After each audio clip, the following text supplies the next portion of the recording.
Okay, this is a new experience for me, y'all. I'm at Midway Airport at Hudson Nonstop.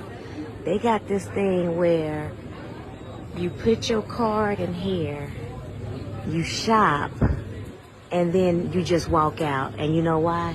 Because it charges you. These sensors pick up. So at first I was like, I'm not doing that. I'm going to try it. And I'm going to see what happens. Okay, so insert credit card. Get ready. Get set. Remove card and go. Oh my God. So it let me in. And now all I do is shop. And it's going to charge my card. Oh my gosh. And they said they've been doing this for about 3 years.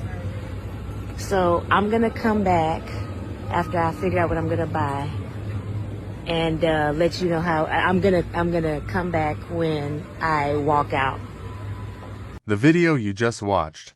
This will all lead to the MOTB. That's in Revelation 13:16 is the RFID microchip, and the Lord said you better not accept it. Thoada for watching. All praise to Yahweh Bahasham, Yahweh Shai Shalom.